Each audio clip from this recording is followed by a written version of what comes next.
Hello po mga kababayan, si Dante Maravillas. Kanina mga kababayan, nag-announce si Senate Finance Committee Chairman, Senator Win Gatchalian, na i-postpone yung BICAM meeting dahil po sa deadlock sa budget po ng DPWH cuts. Ayan o. Deadlock on DPWH budget cuts forces Senate to postpone BICAM meeting. Yung 45 billion na gustong tapyasin ng Senado, mga kababayan, sa budget ng DPWH. So sabi dito, this decision was reached after caucus of senators according to Senator Sherwin Gatchalian, chairman ng Senate Committee on Finance at head ng Chambers contingent sa BICAM. After the caucus, sabi namin, i-postpone muna yung BICAM today para ma-resolve itong issue with the House and also with the DPWH, sabi po ni Win Gatchalian sa kanyang press briefing. Ito po. Kasi yung kanilang presentation nga, I need to understand that. Kailangan maintindihan talaga kung ano ba yung kanilang sinasabi na hindi ma-implement yung project. Of course, presentation yun ni Secretary did, so almost 4 hours kami na doon. But I need to understand sa kanila kung ano ba talaga yung sinasabi nila hindi ma-implement ng project. To clarify, sir, pumayag na yung House na suspended na talaga. Ipinabot ko sa aking counterpart. Inaantay ko yung kanyang feedback. So wala pa akong feedback. Ilang araw yun, sir? Ano magiging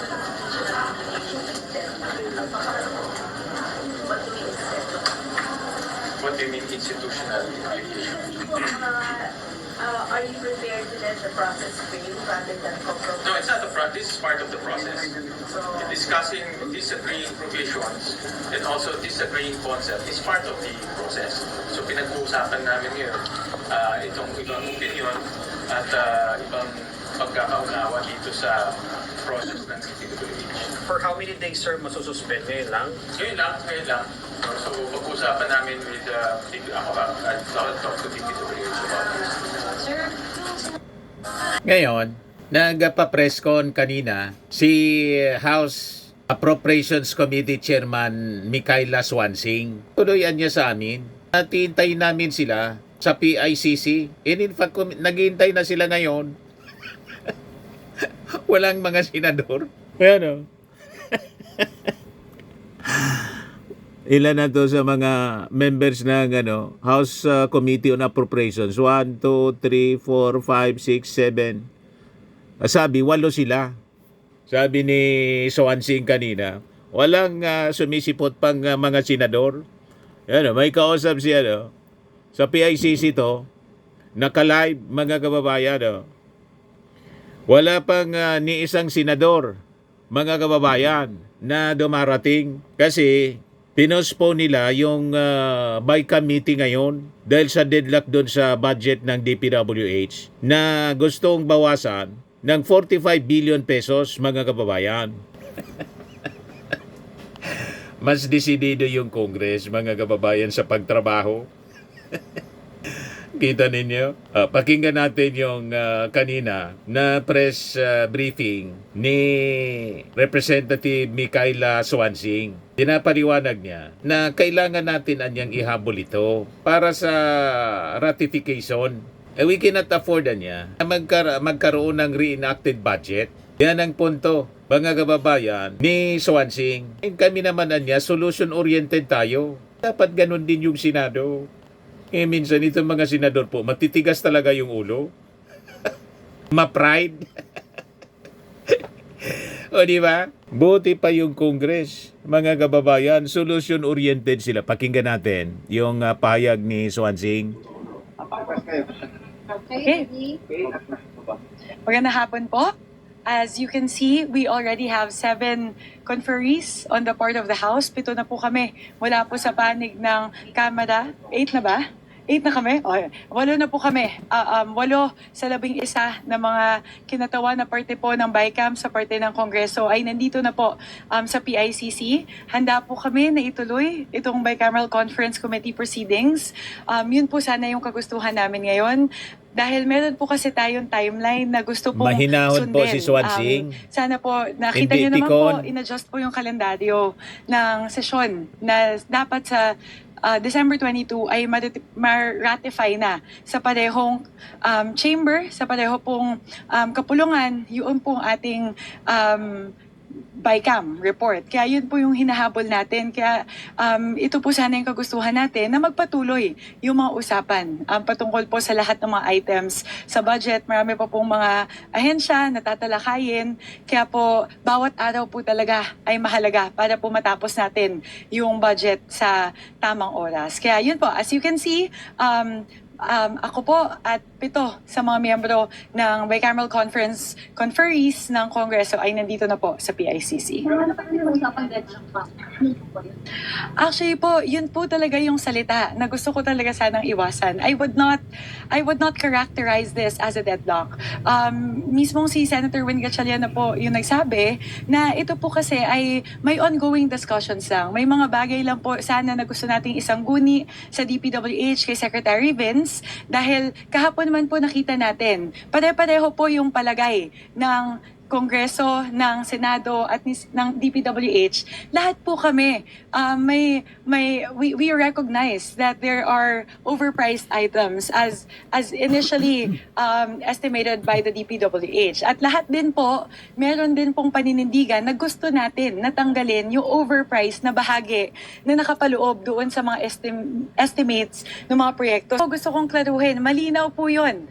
Aligned po ang lahat na gusto nating tanggalin yung overpriced na parte noong mga sa mga project sa DPWH. Ngayon po, ang tanong kasi, what is the best way forward? What is the best way to go about this? Nandun po Correct. siguro tayo sa application.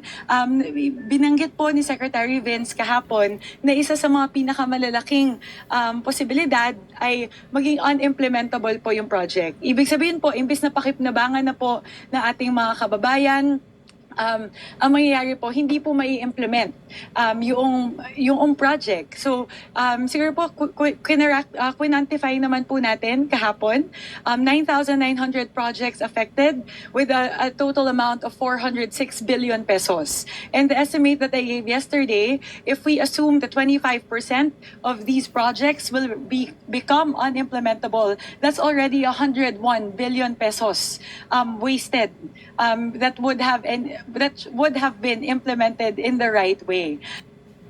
Magkikita ninyo, solution-oriented po yung Congress. Kaya sabi ko sa inyo, itong Senado na, pati abolis na yan eh. Matitigas ang ulo ng mga senador. At sa pakinabang po ng ating mga mamamayang Filipino, wala tayo masyadong pakinabang other than yung mga kahambugan ng mga senador, grandstanding tulad ni Amy Marcos. Di ba? Tayo makinig sa paliwanag ni Vince Dizon. Nagmamagaling masyado, ininsulto pa si Vince Dizon, hindi ka niya engineer. Siya nga, hindi din abogado, pero ang tawag sa kanya, lawmaker. O di ba, mga kababayan? Si Mark Villar, hindi din engineer, pero nang gawing sekretary ng DPWH, tahimik siya kasi kaalyado niya. Di ba? Hindi man kailangang engineer. Mga kababayan, yung DPWH secretary, wala yun sa batas. Kaya nga, hindi lang yung ating Pangulo ang naglagay ng hindi engineer secretary sa Public Works. Kahit si Cory Aquino, kahit si Ramos, si dating DPWH secretary de Jesus, Ding de Jesus, ecologist.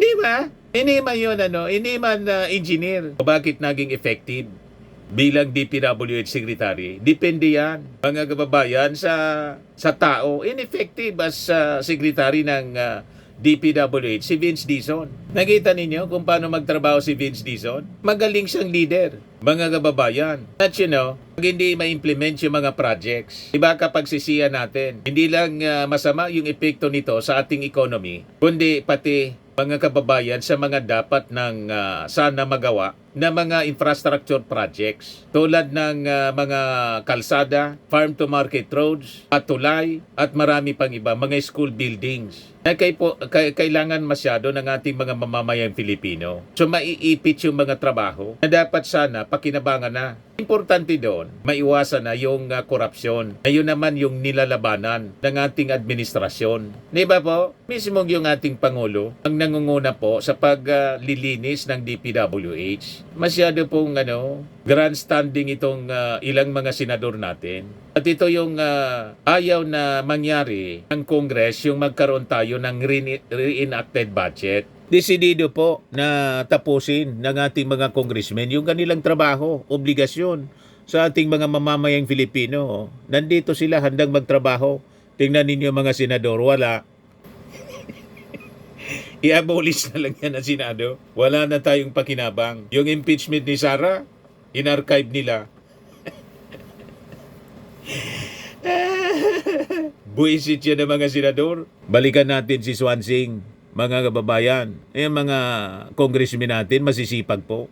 So ano po yung impact nun? That would have implications in terms of multiplier effects po Magkakaroon po na epekto una sa ekonomiya. Correct. Kailangan po natin na infrastructure spending ngayon para po ma-accelerate po yung growth natin sa GDP. Pangalawa po, yung impact po sa trabaho. Correct. Nakita naman po natin anong nangyari nung tinigil yung mga proyekto, marami pong mga nawalan ng trabaho. At pangatlo po, yung impact sa mga komunidad. So, I wouldn't characterize it as a gridlock. We just want to figure out the best way forward. And we are actually coordinating with DPWH and SecVins to figure out how best to do this. Actually po, binanggit naman po, di ba po sabi na rinelay po sa akin ni Relax Senator lang po Win si yun. Swansing, And in mga response, congressmen I natin. also messaged him that upon conferring with the House leadership, members of the Bicameral Conference Committee, all of us are Hindi sila here. pikon.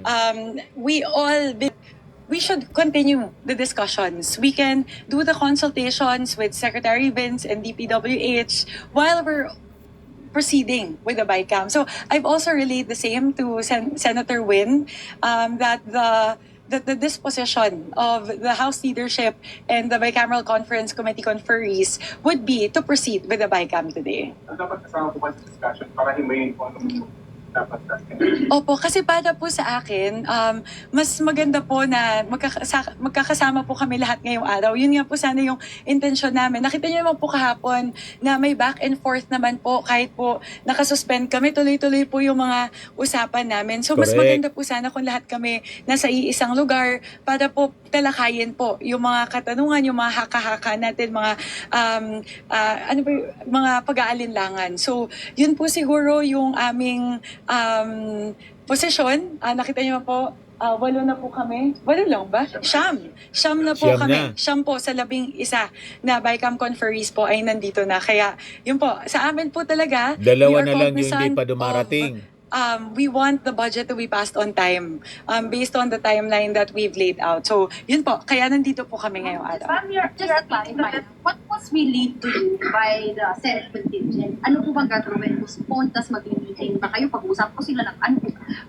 What was relayed to me was the decision already that it will be that the Senate wants to postpone it. Yun po.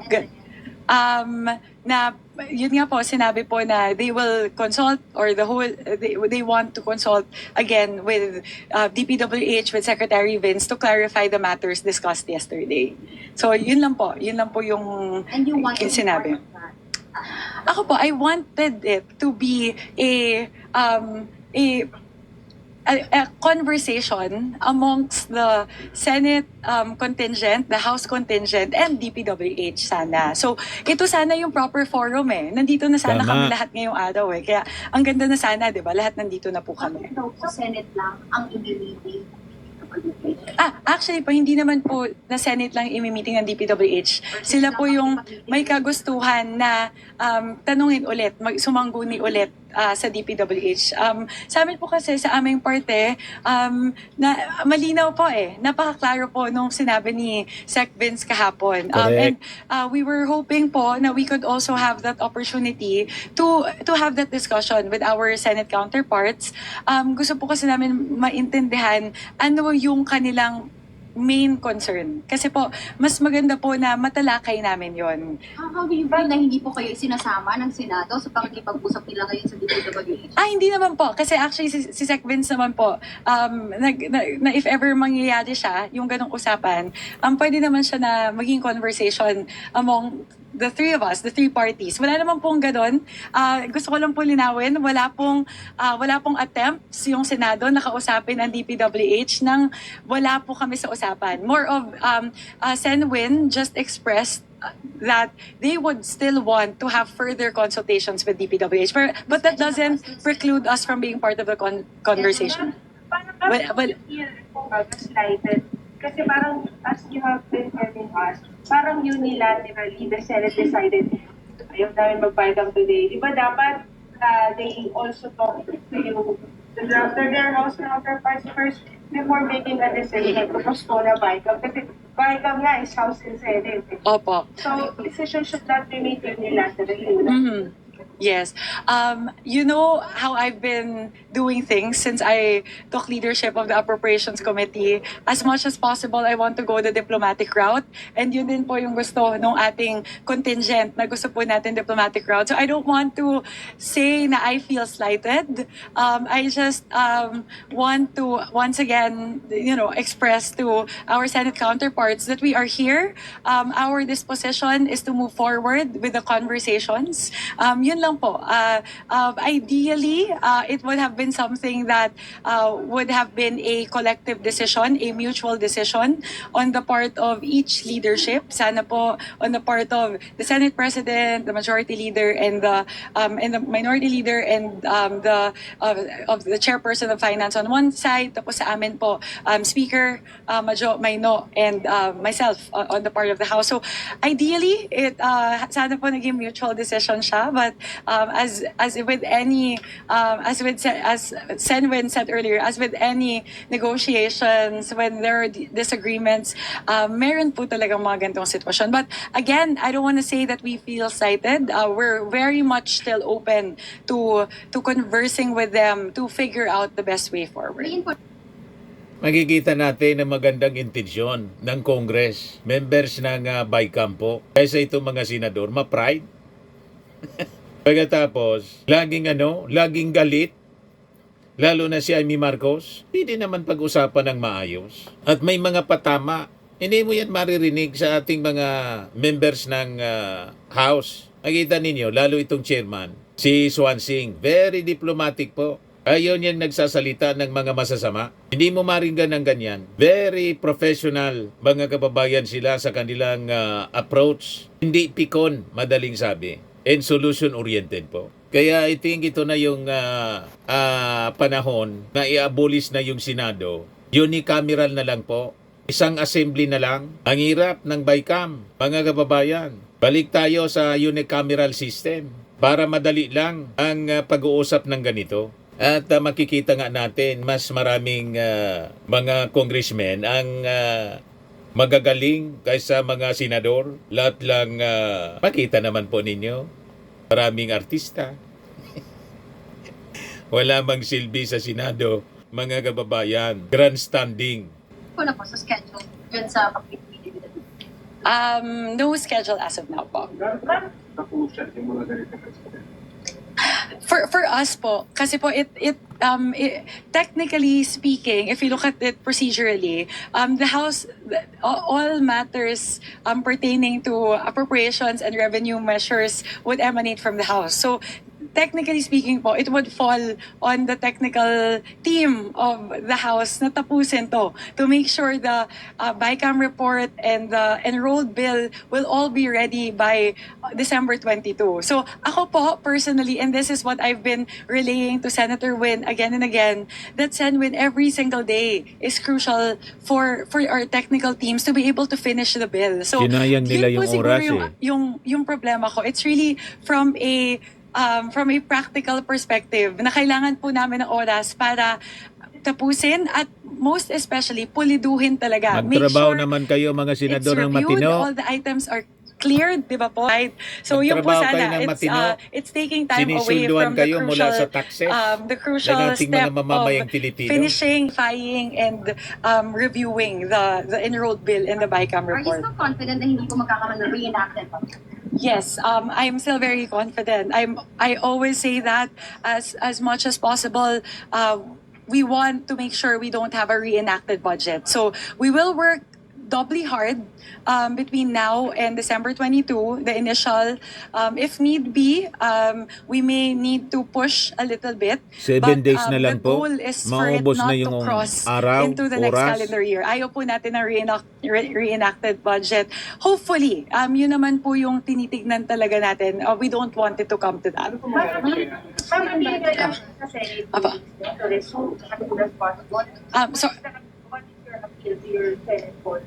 yes, my request, and they know this, the disposition of the House contingent is we always want to keep the communication lines open. We're solutions oriented. We want to find solutions to whatever areas of concerns or disagreements there are. So if we're able to resume the BICAM proceedings as soon as possible, that would be best. That would be the ideal case. And yun po siguro i-appeal ako sa Gusto mo kanila. staying, ha? Sa stay kayo. Yes, we will stay. The House contingent will stay here. Until what time? Maybe for another hour. Full naman po kasi so we'll give them the time. Give them some time to think it over. Thank you to our friends in the media for giving me the opportunity to also air our side. Para po at least malaman din po nila kung ano yung disposition. How much po ba yung gusto i-relate ng DPWH doon sa mga sinasabi nila?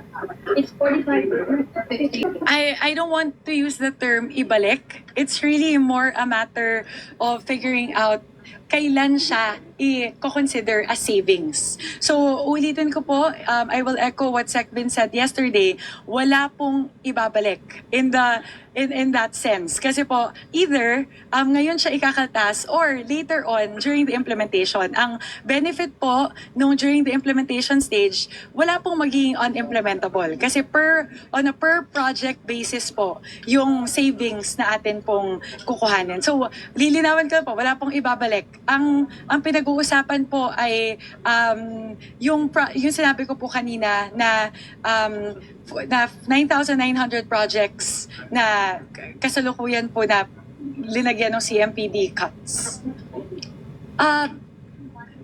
Hindi po. Ano pong how much po? CMPD ba na gustong i-restore? Ma'am, I really don't want to use the term we want to reinstate because more of yung 45 billion in savings, either we realize it as early as now, pero ang medyo danger po doon, maging unimplementable yung projects, or ilalabas siya at the implementation stage at 45 dun po, kapag na-implement na talaga yung project. So, ulitin po namin, wala pong gustong ibalik. Ayaw pong ibalik po ni SecBins yung overpriced. More of, paano po yung mode of application. So, yun po. So, wala pa pong conversation patungkol sa Thank you so much po. Thank you po. Thank you very much po. Sa makikita ninyo ang sincerity sa pagsiservisyo sa ating mga mamamayang Filipino ng mga members ng Congress. Walang pride sa kanila. At hindi sila gumagamit ng mga mangang na salita. Very diplomatic sila. And solution-oriented. Hindi yung patigasan ng ulo. Di ba? Kasi ang masasacrifice po nito yung serbisyo, yung mga proyekto, at yung ating economy, apektado. Di ba po? Pati trabaho, apektado po. So makikita ninyo, nandyan pa rin, live ito po, sa House of Representatives live feed. Ayan o. Live. So maghihintay sila ng 1 oras, mga kababayan, para dumating yung Senate contingent, yung mga senador. Bakante po yung upuan ng mga senador dito sa BICAM meeting.